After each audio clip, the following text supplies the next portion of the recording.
ভাৰতীয় জনতা পাৰ্টিৰ এই নলবাৰী জিলা কাৰ্যালয়ত শতাধিক লোক আমাৰ দললৈকে যোগদান কৰিছে। কেইবা শতাধিক লোক আমাৰ দললৈকে আহিছে।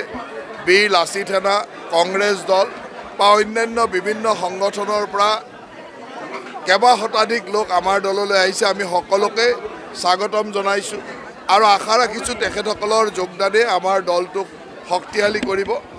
আমাৰ দলটোৰ আদৰ্শৰ লগত একাত্ম হৈ মাননীয় মুখ্যমন্ত্ৰী ডাঙৰীয়াৰ বিকাশ, উন্নয়ন আৰু সুৰক্ষাৰ প্ৰতি সমৰ্থন জনাই আজি অজস্ৰ লোক আমাৰ দলৰ মজিয়ালৈ আহিছে। এই নিৰ্বাচনৰ প্ৰাক মুহূৰ্তত তেখেতসকলৰ যোগদানে আমাক যথেষ্ট দলটো শক্তিশালী কৰিব আৰু সকলোৱে দলৰ মজিয়াত সুন্দৰভাৱে কাম কৰাৰ সৌভাগ্য হ'ব। মই সকলোকে আমাৰ দললৈ স্বাগতম জনোৱাৰ লগতে সকলোৱে যাতে আগন্তুক দিনসমূহত আমাৰ দলৰ আদৰ্শৰ লগত একেলগে কাম কৰি আগন্তুক নিৰ্বাচনতো তেওঁলোকে যথেষ্ট সক্ৰিয়তাৰে কাম কৰি দলটোক আগবঢ়াই নিয়ে তাকে আহ্বান জনাইছোঁ। বীৰ লাচিত সেনাৰ সমগ্ৰ নলবাৰী জিলা সমিতিখনে বা নলবাৰী জিলাৰ যিমান সদস্য আছিল সকলো একেলগে আজি আমাৰ দলত যোগদান কৰিছে আৰু বিশেষকৈ কংগ্ৰেছ দল, অসম জাতীয় পৰিষদকে আদি কৰি কেইবাটাও ৰাজনৈতিক দলৰো বহুকেইজন সক্ৰিয় সদস্য, বহুত বিষয়বাবত থকা সদস্য আৰু কেইবাজনো প্ৰাক্তন নিৰ্বাচিত প্ৰতিনিধি, পঞ্চায়তৰ সভাপতিকে আদি কৰি প্ৰাক্তন নিৰ্বাচিত প্ৰতিনিধিও আজি আমাৰ দললৈকে যোগদান কৰিছে।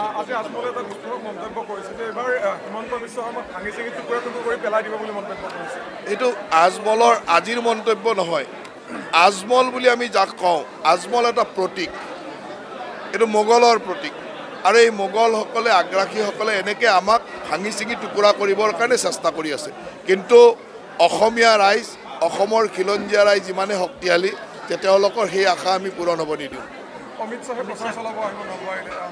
অহা 29 তাৰিখে আমাৰ কেন্দ্ৰীয় গৃহমন্ত্ৰী অমিত শ্বাহ ডাঙৰীয়া নলবাৰী জিলাৰ চামতালৈকে আহিব। নলবাৰী টিহু সমষ্টিৰ অন্তৰ্গত চামতালৈ আহিব আৰু গোটেই জিলাখনৰ কাৰণে এটা উৎসৱৰ কথা, আনন্দৰ কথা যে অমিত শ্বাহ ডাঙৰীয়াৰ দৰে এগৰাকী শক্তিশালী নেতা আমাৰ জিলালৈ আহিব। আমি সকলোৱে তেখেতক স্বাগতম জনাম।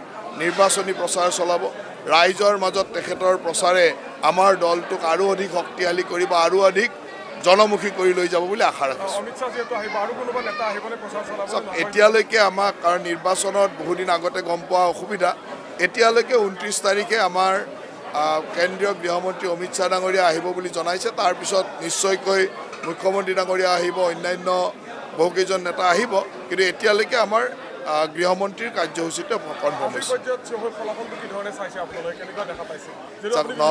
নলবাৰী জিলাত 3